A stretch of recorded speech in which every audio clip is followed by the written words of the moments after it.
আজকে তাদেরকে এখানে পাঠাইছে বা জিপিএ 5 পাইছে, তাদেরকে শুভেচ্ছা জানাই এবং তাদের ধন্যবাদও জানাই।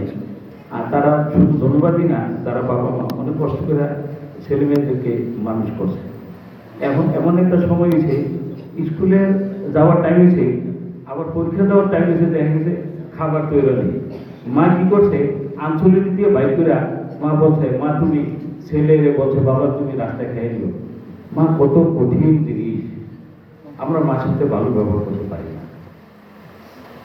আজকে যারা, আজকে তোমরাও একসময় মা বাবা হবে, ছেলেরা মা কি জিনিস সেটা যখন তোমরা মা বাবা হবে তোমরা বুঝতে পারবে। আজকে শিক্ষকদের সাথে আমরা সেই আচরণ করতে পারি না, আমরা বাবা মার সাথে আচরণটা করতে পারি না।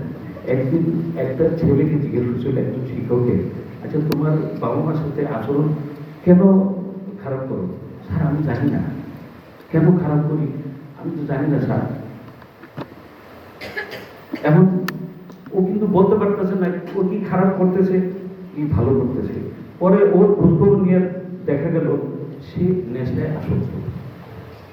আজকে আমি একটা জিনিস বলি, তোমরা জিপিএ 5 পাইছো, অনেক অনেক কিছু পাইছো, অনেক ছেলে মেয়েরা জিপিএ 5 পায়, তাদের মনের ভিতরে অনেক কষ্ট। আজকে তোমরা তোমাদেরকে জিপিএ 5 পেয়েছো, আমরা ডেকে আনলাম, আমি তোমাদেরকে সমর্থনা দিচ্ছি। আর যে জিপিএ 5টা নেই তাকে রাখি নেই, এইটা একটা অপমান করো। তাইলে এটা কি লেখাপড়ার গুণে হয়েছে তোমাদের, আর এর পিছনে বাবা মা খাটতে দিচ্ছে। শিক্ষকদের অবদান অস্বীকার করার মতন না। আমি একটা জিনিস বলবো, বাবা মায়ের সাথে খারাপ আচরণ ভুলেও করবো না।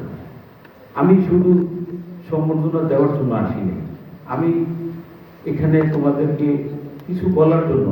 আমি বলবো না, তোমাদের সামনে যারা মুরব্বীরা বসে আছেন ওনারা অনেক কষ্ট করে এই চেয়ার পাচ্ছে। আজকে প্রধান অতিথি অতিরিক্ত বিভাগীয় কমিশনার, ওনার বাড়ি রংপুরে, এটা তোমাদের বড় ভাগ্য। আজকে উনি উৎসাহ নিয়ে তোমাদের সামনে আসছেন। আমি আমি অনেক আনন্দিত। আমার বাড়ি চাঁদপুরে, আমরা যখন অনুষ্ঠানগুলো করি আমার এলাকার গুণীজন ব্যক্তিদেরকে নিয়ে করি। এর কারণ হলো তোমাদের আজকের যে অনুষ্ঠানটা আমরা করা হয়েছে, ওনাদের তরফ থেকে তোমরা সম্বর্ধনা পাবে। এই সম্বর্ধনাটুকু শৃঙ্খলাবদ্ধভাবে তোমরা নিবা। আর আমি আরেকটা জিনিস বলবো, এটা যে নেওয়ার সময় মেয়েরা আগে নিবা আর ছেলেরা পরে নিবা, কোনোভাবেই যেন বিশৃঙ্খলা সৃষ্টি না হয়। আমি একটা জিনিস ওনাকে অনেক অনেক কষ্ট করে আপনাকে বুঝাই বলে আনছি, স্যার কোনো বিশৃঙ্খলা হবে না। এই কথাটুকু আরেকটা জিনিস বলছি, স্যার আমাদের দেশের ছেলে মেয়েরা খুব ভালো এবং ভদ্র, এবং এই কথাটা যদি তোমরা রাখো স্যার খুশি হবে, আমিও অনুষ্ঠান করে খুশি এবং সার্থক করবো। তো তোমাদের কাছে আমি একটাই অনুরোধ করবো, কোনোভাবেই তোমরা বিশৃঙ্খলা করবে না। আর স্যারদের যারা সামনে বসে ওনারা অনেক অভিজ্ঞতা নিয়ে বসছেন। তো আমি আমার বক্তব্য দীর্ঘায়িত করবো না। আমি শুভেচ্ছা বক্তব্যের ভিতরে এইটুকুই বলবো, শৃঙ্খলাবদ্ধভাবে তোমরা থাকবা এবং অনুষ্ঠানে ক্রেডিটগুলো নিয়ে যাবা।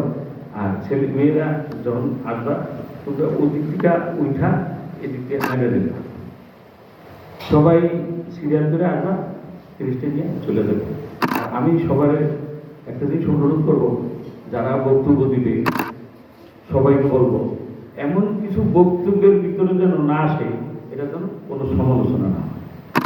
আমি সবাইকে অনুরোধ করব, আমরা নিরপেক্ষ আছি, নিরপেক্ষই থাকতে চাই।